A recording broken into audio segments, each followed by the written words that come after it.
वर्ष का 31वां रविवार। ख्रिस्त में मेरे प्यारे भाइयों और बहनों, एक सर्दियों में जब महात्मा गांधी स्वतंत्रता संग्राम में व्यस्त थे, एक छोटी लड़की को उनके साबरमती आश्रम के पास छोड़ दिया गया था। उसकी दुर्दशा को देखते हुए गांधी जी ने आश्रम की देखभाल करने वालों से उसे भोजन और आश्रय देने के लिए कहा। फिर वह एक लंबी यात्रा पर निकल गया। लौटने पर उसने कार्यवाहक से पूछा, क्या तुमने उस छोटी लड़की की अच्छी देखभाल की है? हां, कार्यवाहक ने कंबल ओढ़कर सो रही लड़की की ओर इशारा करते हुए जवाब दिया। गांधी जी ने उससे पूछा, आप कितने कंबल इस्तेमाल करते हैं? कार्यवाहक ने उत्तर दिया, 2। गांधी जी ने फिर पूछा, यह कैसे हुआ कि आपके पास 2 कंबल हैं और इस बच्चे को केवल एक ही दिया गया है? गांधी जी और मदर तेरेसा जैसे पवित्र लोगों के लिए ईश्वर और पड़ोसी के प्रेम के बीच कोई अंतर नहीं था। आज का सुसमाचार इन 2 प्रेमों के बीच अविभाज्य बंधन की बात करता है, जो वास्तव में केवल एक ही प्रेम है। आइए पहले पाठ में इस प्रेम आज्ञा पर मनन चिंतन करें।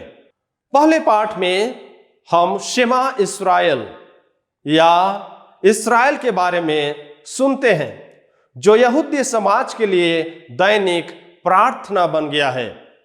आज का पाठ इस्राएलियों को परमेश्वर की आज्ञाओं का पालन करने के लिए एक प्रोत्साहन के साथ शुरू होता है, जिसमें से पहला था, अपने पूरे दिल से, अपनी सारी आत्मा और अपनी सारी शक्ति के साथ ईश्वर को प्यार करो।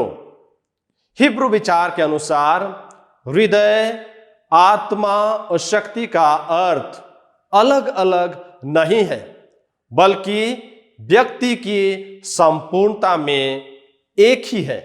यीशु प्रेम के बारे में बोलने वाले 2 अंशों को जोड़कर प्रेम की आज्ञा को एक उच्च स्तर पर ले जाता है। सबसे पहले वह परमेश्वर के प्रेम के बारे में पहले पाठ से उदाहरण देता है। दूसरा, वह इसे पड़ोसी प्रेम के साथ जोड़ता है। तुम्हें अपने पड़ोसी से अपने समान प्यार करना चाहिए।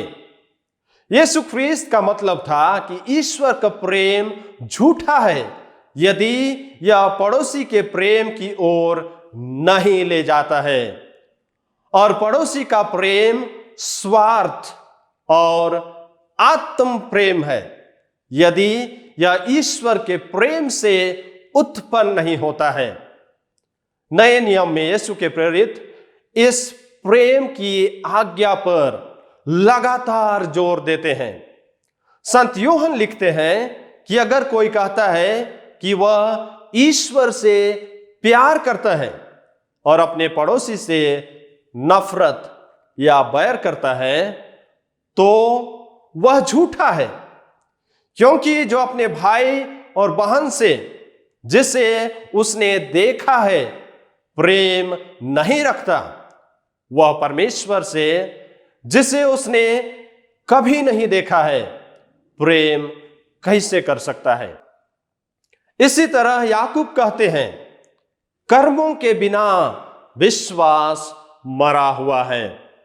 जब यीशु ख्रिस्त पड़ोसी के बारे में बात करता है, तो वह न केवल बगल में रहने वाले व्यक्ति के बारे में बातचीत करता है, बल्कि जो सड़क के किनारे जो व्यक्ति दूसरों के द्वारा परेशान किया जाता है, जिसे मारा पीटा जाता है, जिसे समाज छोड़ देता है, जैसा कि अच्छे समारी के दृष्टांत में हम सुनते हैं।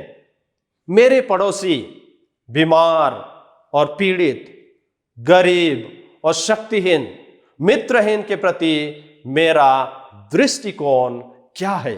बहुत से ईसाइयों ने परमेश्वर के प्रति अपने प्रेम का पड़ोसी के प्रति ठोस प्रेम में सफलतापूर्वक अपने जीवन में जिया है। उनका प्रेम केवल एक परोपकारी प्रकार का दान नहीं था, बल्कि गरीबों के साथ एक पूर्ण पहचान थी। उदाहरण के लिए हम ले लें, आज मदर तेरेसा के मिशनरीज ऑफ चैरिटी का काम भी ऐसे ही प्यार के बारे में दर्शाता है। हम देखते हैं किस प्रकार से वे अपने संस्थापिका मदर तेरेसा से प्रेरित होकर अपने जीवन में भी उसी प्रकार का जीवन को जीते हैं। जब विभिन्न धर्मों के विश्वासी ईश्वर के बारे में चर्चा करते हैं तो अक्सर संघर्ष होता है, क्योंकि हर कोई यह साबित करना चाहता है कि एक का ईश्वर दूसरे के ईश्वर से बड़ा और अच्छा है, और तब मुसीबत आती है। हालांकि जब ईश्वर के इस प्रेम का ठोस कार्यों में अनुवाद किया जाता है तो विभिन्न धर्मों के लोग एकजुट हो सकते हैं और प्रगति और शांति के लिए ठोस रूप से एक साथ मिलकर काम कर सकते हैं।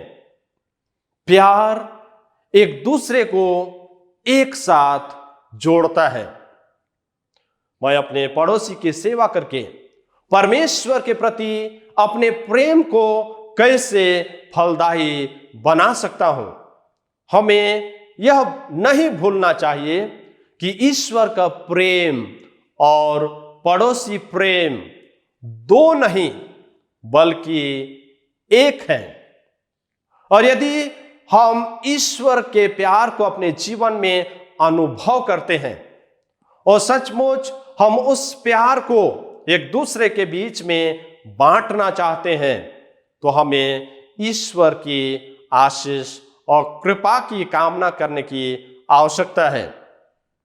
और यदि हम प्रभु के पास आते हैं, प्रभु हाथ फैलाकर हमारा स्वागत करते हैं और हमें हर प्रकार की शक्ति प्रदान करते हैं, आशीष और कृपा प्रदान करते हैं, जिससे कि हम उसी ईश्वरीय प्यार को, ईश्वरीय गुण को अपने जीवन में अनुभव करें और इस प्रकार हम एक दूसरे को ईश्वरीय प्रेम को बांट सकते हैं। तो आइए हम ईश्वर के प्यार और पड़ोसी के प्यार के बीच अंतर न करें, लेकिन जिस प्रकार से हम ईश्वर को प्यार करते हैं हम भी एक दूसरे को प्यार कर सकें और अपने जीवन में आगे बढ़ सकें। आमीन।